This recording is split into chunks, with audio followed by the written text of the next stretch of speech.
Okay, so what I'm going to cover is basically what Hume has to say about the self.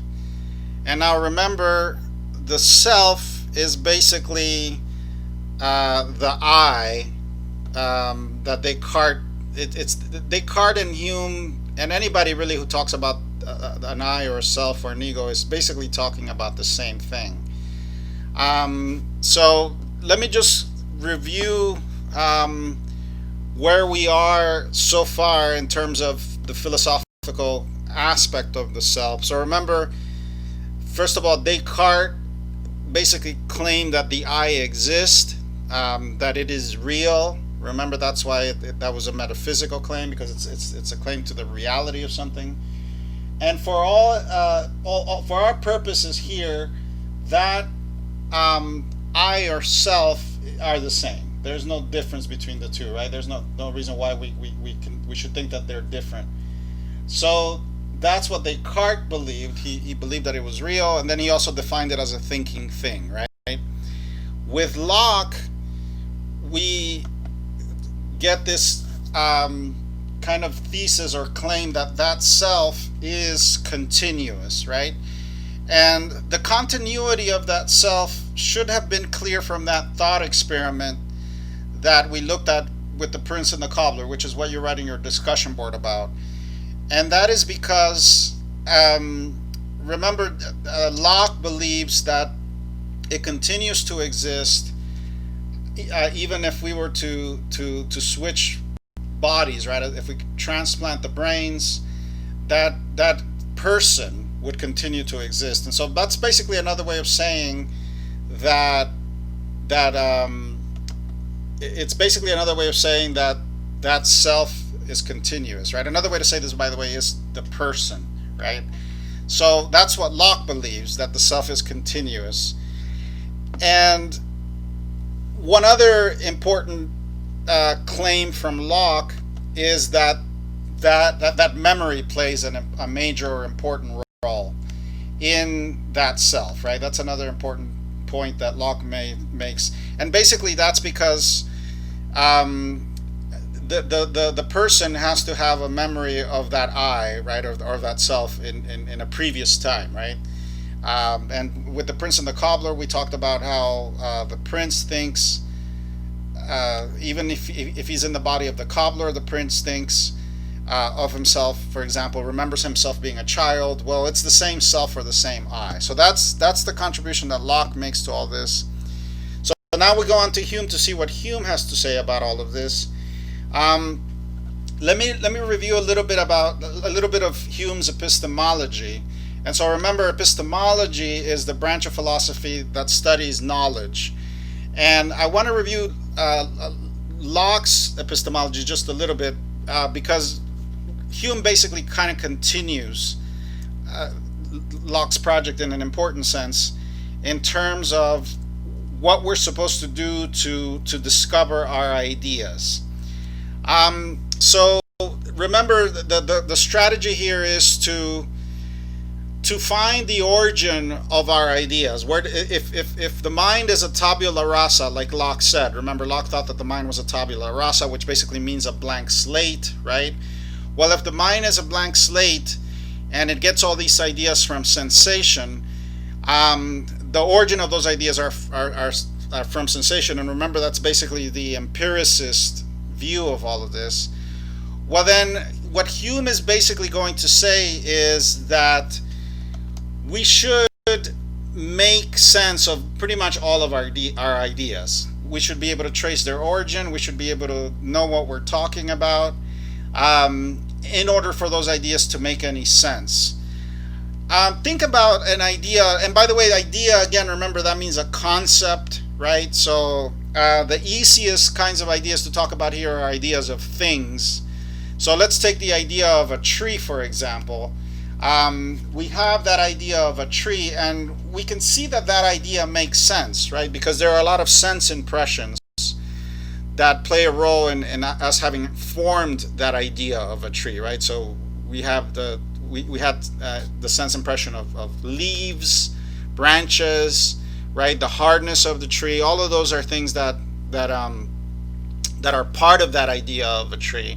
And then we all know that there's that whole tree is a thing, right? It's one thing. So notice that that's a very concrete example of an idea that we can make sense of. We know what we're talking about when we say tree, and we can also associate all the sense impressions that we once experienced when we started seeing trees, right? So we can, in a way, trace the origins of that idea via the senses. So remember that Hume follows Locke in that epistemology, and one of the things that I think I talked about last time is impressions. Hume thought that we are impressed by external things, and we basically once those sense data is what we call it. Once they make that impression on the mind, the mind kind of keeps a copy of that impression, right? And so basically he's going to say that there has to be that impression in order for that for an idea to eventually develop out of either a whole bunch of impressions, or we may get a kind of an impression of a whole. If we, for example, if we've never seen a tree before and then we see a tree for the first time, say for some reason you don't see a tree until you're like 7 or 8 years old, well then you would have the impression of the tree once you see it, right? Once that sense data is basically impressed here. Think of it in terms of a stamp. The mind is being stamped with that impression, in this case the example of a tree. And so on page 161 he talks about impressions explicitly, and he does this in several places. At the bottom of 161 he says, and again this is from our book, it must be some one impression that gives rise to every real idea. But okay, actually I'll stop there. I'll come back to this passage in a bit. But notice he says it must be some one impression that gives rise to every real idea. So you can be impressed, the mind can be impressed, and again, impression here means a kind of a stamp, and basically that means that the mind will now have that idea, whatever that idea is. So that is the epistemology that we're looking at here. That is how he thinks we can form coherent ideas. And again, remember, idea and concept basically means the same thing. So what we're going to see now is basically a challenge of this idea of the self. So if we think about it, if it is true that in order for us to have coherent ideas or coherent thoughts, that there has to be some kind of corresponding sense data or impression, well then there are a lot of ideas that we have that really need to be scrutinized to see if we do in fact have or can make sense of them. So we can make sense of the idea of a tree. As I've already noted, there's a whole bunch of sense data, the hardness of the tree, the green leaves or whatever color leaves, right, the branches. We know what we're talking about when we do that because we can trace the sense data origins of those ideas. The question is, can we do that with the self or the I? Again, remember, it's the same I that Descartes was talking about, the same person that Locke was talking about. Basically, can we do that with that I? And we see on page 162 that he starts bringing skepticism or doubt. Remember, skepticism means doubt, to that idea of continuity. So continuity here being the same kind of continuity that we talked about with Locke, where basically that person is continuous because it has this memory, can remember itself in a previous time, right? So Hume starts to challenge a lot of these ideas, well, especially the idea of the self. And on the bottom of 162 he says, but setting aside some metaphysicians of this kind, I may venture to affirm of the rest of mankind that they are nothing but a bundle of or collection of different perceptions which succeed each other with an inconceivable rapidity in a perceptual flux and movement. So basically here he's challenging this idea. Actually that's not the passage I want to look at, I'm sorry. It's a little bit What I read right now was the bottom of 162, so you can follow this along in the book if you have the book in front of you. What I meant to read was the paragraph immediately above that. He says, in that paragraph, he says, if anyone, upon serious and unprejudiced reflection, thinks he has a different notion of himself, I must confess I can reason no longer with him. All I can allow him is that he may be in the right as well as I, and that we are essentially different in this particular. He may perhaps perceive something simple and continued, which he calls himself. So, himself here, we're talking about the self, right? Though I am certain there is no such principle in me. And another way of saying principle there is belief. He's basically saying, I don't really believe that there is that self. He's challenging the idea of continuity, and basically in this passage that I just read, he's kind of making continuity, basically saying that continuity and self are the same.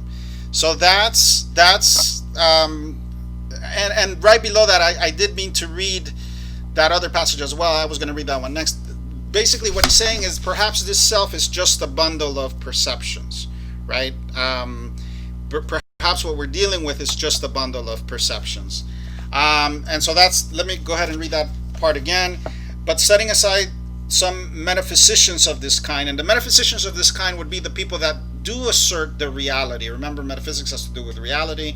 And so he's basically saying those are the people that would assert the reality of that self. And he's basically saying, I don't really have that principle or that belief of that reality. And then he continues to say, I may venture to affirm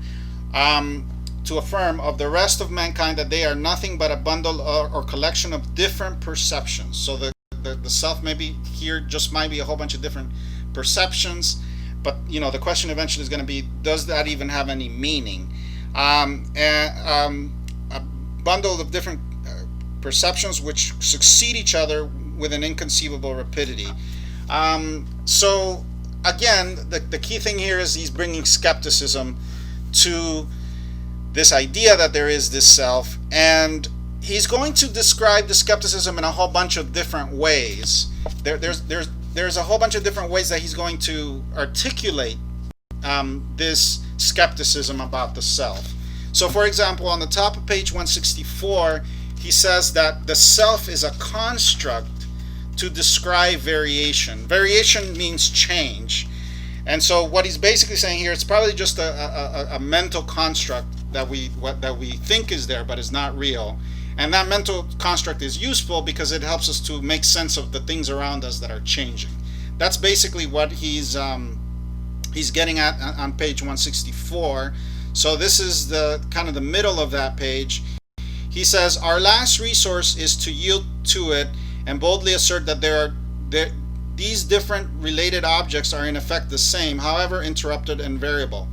In order to justify to ourselves this absurdity, we often feign some new and unintelligible principle that connects the objects together. And by the way, by objects, he means the objects of our experience. That connects the objects together and prevents their interruption or variation. Thus, we feign the continued existence of the perception in our senses to remove the interruption and run into the notion of a soul and self and substance.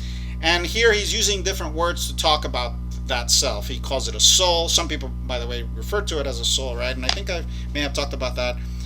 Or substance, he says, to disguise the variation. So basically, to make sense of the variations or the changes that the mind goes through, we kind of construct that self. And then another way to do this is on page 168, where he basically says that the identity of mind is fictitious. Mind, again, can be just another way of saying that self. Remember, Descartes thought that the I was a thinking thing. Well, that's just another way of saying that that's the mind that he was thinking, that Descartes was talking about, right? Well, Hume is basically referring to the same thing here. So again, we have so many words to describe this: the I, the self, the mind. But basically all of them here, Locke, Descartes, and Hume, are talking about the same thing. And so on page 168, Hume explicitly says that that mind is fictitious. This is the middle paragraph on 168. Towards the end of that paragraph, he says, the identity which we ascribe to the mind of man is only a fictitious one. and of like kind with that which we ascribe to vegetables and animal bodies. It cannot therefore have a different origin, but must proceed from a like operation of the imagination upon like objects. So I think what he's getting at there is what we were talking about earlier. The mind can make sense of its object, of the objects that it perceives, and but essentially that means that it's a fiction, right? That it's constructed. And then another way to do this is to talk about the fact that personal identity doesn't belong to perceptions, and that is on page 169, the top of page 169. He says, from thence it evidently follows that identity is nothing really belonging to these perceptions and uniting them together, but it is merely a quality which we attribute to them. Basically, identity, personal identity, is a quality that we attribute to all these perceptions. Again, implying that personal identity or that self is not something real, not something metaphysically real. And on page 173, he talks about the fact that there is no impression of self or substance. Now, remember what impression means.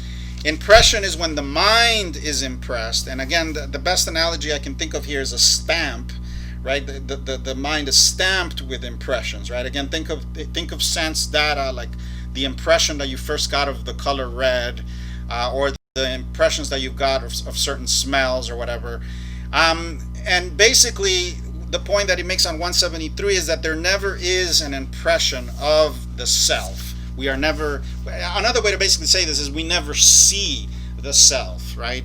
Again, remember, seeing is associated with sense data, but we also never get any other kind of impression of the self, right? We don't hear the self, we don't touch the self, we don't touch that eye that Descartes was talking about, right? We don't see that eye that Descartes was talking about. And that's basically what he says on 173. Let me go ahead and read that. Actually, it's a passage that I think I already started reading. No, I didn't. Here it is, the bottom of 173. He says, when we talk of self or substance, and again, substance is another way of saying this, soul is another way of saying this, mind is another way of saying, there are just so many words that can be used to describe the same thing that, the question here is, does that thing exist? Self, substance, mind, soul. When we talk of self or substance, we must have an idea annexed to these terms. Otherwise, they are altogether unintelligible. Every idea is derived from preceding impressions, and we have no impression of self or substance as something simple and individual. We have, therefore, no idea of them in that sense. That is a very important passage, because he's telling us quite a few things there. He's basically telling us that we don't have an idea of sense or self, but notice he's also telling us that that ideas are derived from preceding impressions. Let me read that one more time. When we talk of self or substance, we must have an idea annexed or connected to these terms. Otherwise, they are altogether unintelligible. And something that's unintelligible is something that doesn't make sense. Every idea is derived from preceding impressions. That's what I was getting at when I was talking about the tree. The idea of the tree, the concept of a tree, right? We have that idea because we had all these impressions, right? The impression of the leaves, of the branch. It's something we saw. We've touched trees, so we know that they're hard, right? Every idea is derived from preceding impressions, and we have no impression of self or substance. Again, we never see the self. We never touch the self. So the question here is, why should we ever believe that something like that is real? Okay, so that's it in terms of the passages I wanted to share with you, where all those quotes that I read are places where he basically explicitly questions this idea of the self. And again, the discussion board question that you're going to write about is going to ask you, so this will be the fourth discussion board question. It's going to ask you, why is it that Hume believes that or is skeptical about the self? It's safer to say that he's skeptical about the existence of the self. We go a little bit too far if we say that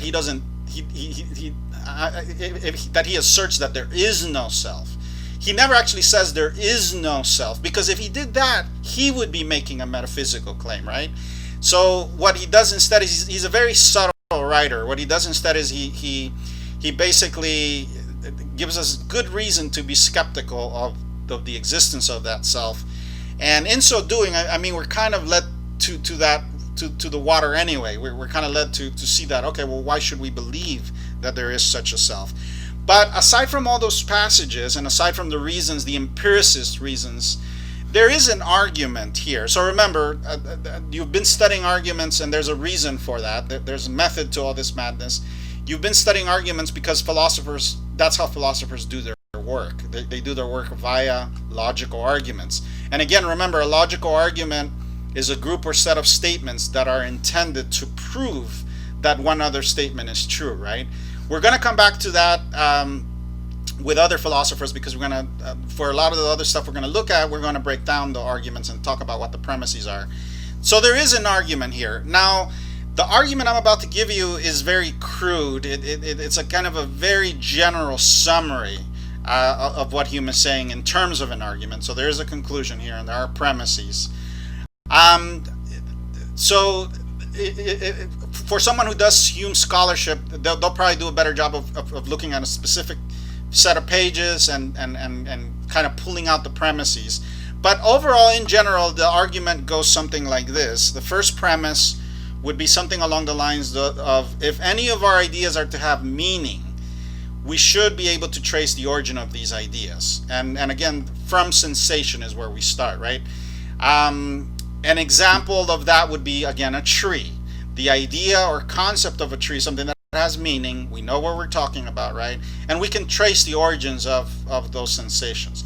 So that's the first premise. If any of our ideas are to have meaning, we should be able to trace the origin of these ideas from sensation. The second premise is we cannot find the origin of the self in sensation. Again, based on the passages that I just read, he's basically saying that we will not be able to perceive, we are not able to perceive the self in the sense of sense perception, right? We can't see the self. After all, when you look in the mirror, you're looking at a body, right? And a body is not the same as the self. We talked about that the very first day of class. You cannot smell the self. You cannot taste the self. You cannot touch the self, right? There is no corresponding sensation of the self. And that's basically what the first premise is. The second premise, is implying here, is that we cannot find the origin of the self in sensation. And so then we have to conclude, and Hume is basically concluding here, is that we must be skeptical of the idea of the self. And it's basically another way of saying it's a meaningless idea. It doesn't really seem to correspond to anything. Okay, so this is how this would look like in terms of it being an argument. Again, remember, we want to understand this in terms of logical arguments, because this is how philosophers do their work, and this is what Hume's argument would, in a very crude, generalized form, would look like. Okay, I'll go ahead and stop the recording here, and I'll open it up in case you have any questions.